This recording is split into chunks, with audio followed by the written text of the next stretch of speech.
obviously we'll go into this weekend. There's some really good games this weekend. Well, I say really good games, but we've got some derbies. Obviously, we've got West Ham versus Chelsea that's ongoing right now. Chelsea at halftime are winning 2-0.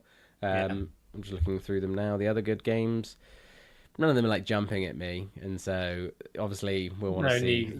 Only one is Man City, Arsenal. Yeah, and that tomorrow's obviously. But I expect Liverpool to beat Bournemouth. I would hope Man United can beat Crystal Palace, but I'm thinking we might be able to because of the on form. If we had lost the game before, I'd probably say that we'd maybe be lucky to get a draw. But because we've won against Southampton, then have this big win, I'm really intrigued. I'm really intrigued.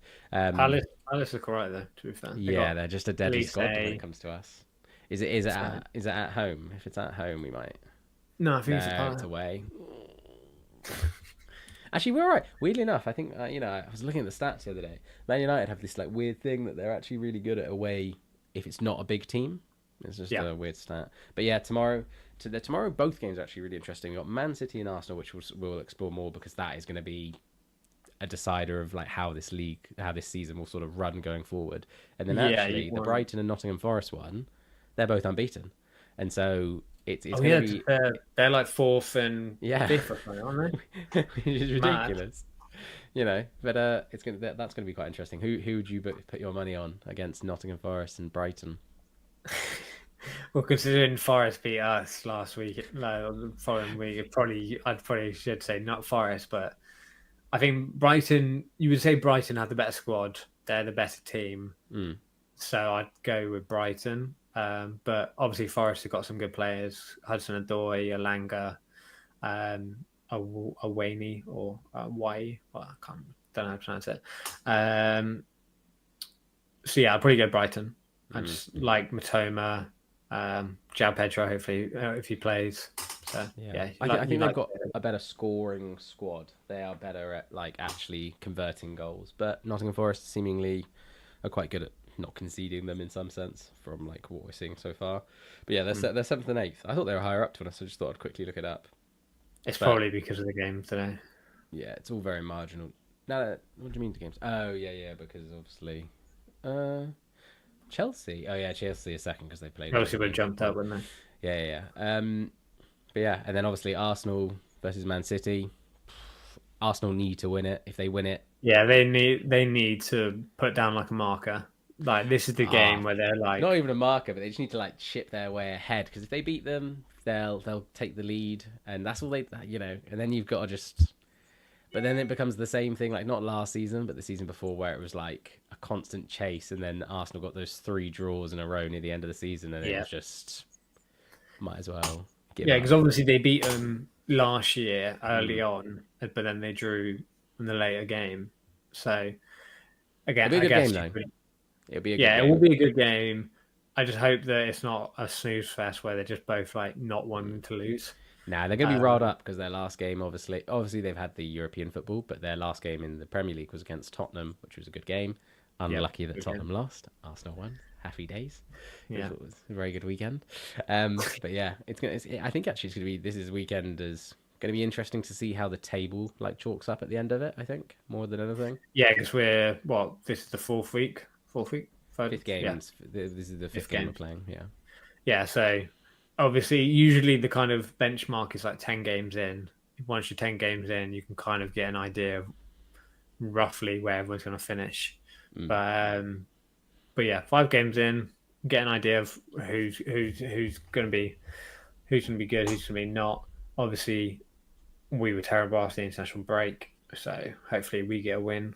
But yeah, should shape up nicely. We just hopefully I'd want a Man City Arsenal draw, just so then they both drop points. But if anyone's going to win, I'd probably rather it be Arsenal, just so Man City actually drop points. But then again, Arsenal fans will be horrendous after the game if they win. So yeah, but let them be overzealous because all it'll do is come back to bite them later in the season if they are. But I would never want Man City or Liverpool to win the league, but I'd take Arsenal. That'd be fine. But I just want someone else than Man City. And all I'm saying, obviously you don't if want Liverpool won it, I wouldn't be like devastated. I would be pissed off because I'd rather Man United win it than Liverpool for sure, because obviously keeping the tally and stuff. But at the same time, it would just be nice to see some other bastard lift the trophy for once.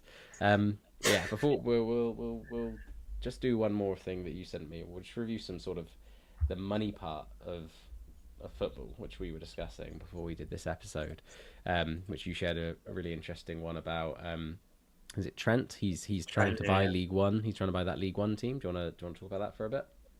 Yeah, so there's kind of like good conflicting reports. Like some are saying he's put in like a so it the report is that his dad owns like a trust fund or like some fund thing. That it was like there was reports it was like 140 mil, 100 mil, basically submitted to the owner of the team.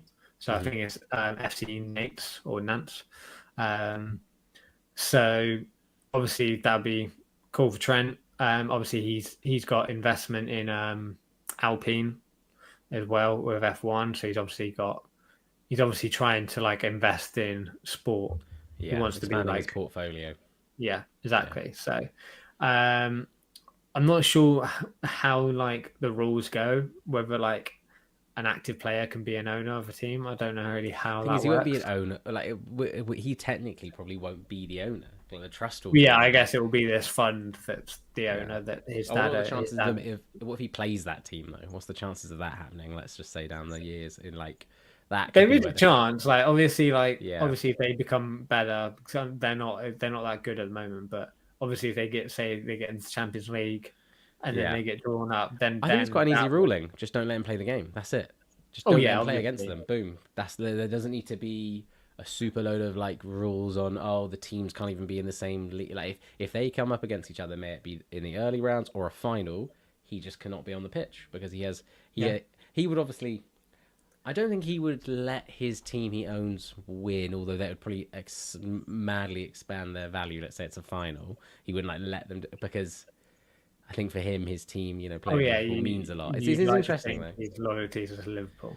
Yeah, and then one thing it's interesting, but we see it across them all. Like you look at, I think the people you always see talking like Shaq O'Neal is like the biggest one I see. Like he is Mr. Money Man when it comes to sports and stuff. But there are loads of them out there that diversify their portfolios and Tom Brady with Birmingham, Wrexham.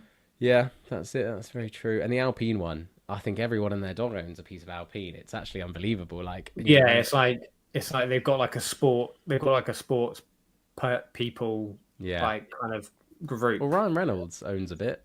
He's like he owns a bit. It's Travis Kelce, Patrick Mahomes, Trent. I think Roy McIlroy, the golfer, is involved in that as well. So there's a whole. I think they've all like pulled their money together into like a fund or whatever, a group. Good luck to them. I think. Fair play. Why not? If you got the money anyway. But anyway, before we move on to F1, second part of this podcast today. But I thought we'd just run through that thing I sent you the other day, where it was like the most valuable players in the 3 European divisions of football. So obviously in the Champions League, I'll run them off, and the question I was going to propose to you is it surprising? So the top 3 or the top 5, but we'll start with the 3 because they're all for the same team in the Champions League is £180 million for Mbappe, 180 million for Bellingham, and 180 million, which is just ridiculous that I'm listing off 3 prices for Vinicius Junior. And then obviously it goes 180 million for Haaland and Foden at 150 million. Now, I'm not surprised about any of those. Possibly Foden. Yeah, I'd say Foden's the only outlier, just because he's like, I don't know, you just don't expect. Did he make an impact in European football? Not as much as the others did. No. Let's put it that way. And I don't know Bellingham though, did he? Oh, he did score some late goals. Or Bellingham was good in the Euros, and he obviously, I don't know, it's a bit. You just don't expect English players to be up there for some reason. Like I don't know, I think that's just in our. Yeah, like Grealish was up there for ages as like one of the most expensive players, and it's like he's now. Barely, he's in the squad and stuff, but there was like rumors in the transfer that he was going to have to go and stuff because where do you play him? It's the same thing as Cole Palmer. The reason that Pep got rid of him is because he went, who do I replace? Like, what a luxury, Yeah, exactly. But none of those outliers. And then first 3 as well in Real Madrid players. So yeah, wow, that's just not too surprising, is it? But the most valuable players for the Europa League is we've got his name. Ozame at Galatasaray for 100 million. Man United Yeah, tried he to buy plays in him. Napoli. And Yeah. then we got Williams for Atletico. I think he was nearly sold actually, but he decided to Nico stay. Williams, Yeah, yeah. And yeah, then Spanish lad, yeah, did but really I well think in the Euros. sorry. Did really well in the Euros. He did, yeah. He came out with a splash. And then we got Fernandez for Man United, Madison for Tottenham. What are you laughing at? It's nothing. He's just not that great. He we'll come back to that. Okay. And then we've got Romero for Tottenham. Okay. I think all of those are not surprising. Maybe Osimhen being Galatasaray being 100 million is probably a little bit of a surprise. That's based off his in Napoli tender though. That's not based off the stuff he's doing at Galatasaray. No, Because I when mean he was in price tag. Napoli, like he was like on everyone's top Yeah, striker Man list. United really wanted him, I'm pretty sure, as I Yeah, recall. Chelsea were after him as well. But I Yeah. think the issue with him was he wanted like 500k wages or something Yeah. like that. He wanted a stupid amount of wages, and obviously Yeah. no English team is going to pay that. So yeah, that's not surprising in that sense. Like I think Fernandez from my sense was surprising, just because like You don't think he's worth 70 million? no, he obviously he's a very good player, everything like that. He's a very polarizing player because Oh he's yeah, like he's you either love he's him or you Marmite, hate isn't him. he? Yeah, he's Marmite for sure. Yeah, you either love him or But you hate him. But they like it's the whole thing. Like his captain, I don't think he's a great captain because like did you see the like when remember when we played you we were dicking you 7-0 yeah, and he was like begging to come off like stuff like that. It's just not good captain. I just don't think he's a great captain. I don't do think you he remember leads. in the last FA Cup when we were he was injured. I went in the match and we weren't winning, and he was like he dropped back to centre back to make sure he could still play. Like he the one discredit part I'll give him about it is like if someone takes a shot and he's not even like in a particularly good position, he's like so angry, but he Yeah, takes he's some one of pretty the wild shots. he's not one to hide his emotions. Let's put it that way. Yeah, he could just I think it's why him and Cristiano Ronaldo gets on so well, because maybe they share the same flair. Let's put it that way. Like Yeah. they both of them have the same sort of burning passion where they feel like if they kick a ball, God's gifted. I'm going to gift them, and it's gonna like yeah. But anyway, we'll move on because we need to switch over topics shortly. But we will quickly the Conference League. I won't list them all out, but the top five are Chelsea, and the most expensive one is Parma at 80 million, and then you got Yeah, well, that makes Fernandez, Caicedo, and then some other ones, but they're 65, 55. But not surprising. Yeah, that makes sense. It's just ridiculous if they don't win it with 50... Yeah, like Chelsea just shouldn't be in there, but yeah. But it's the way it goes. Anyway, we will switch from football. It was a quick recap of the European football. Like we said, a lot of it's early days, early rounds in the cup and in all of those leagues. And some of those leagues haven't even played games yet. That's happening this coming week. But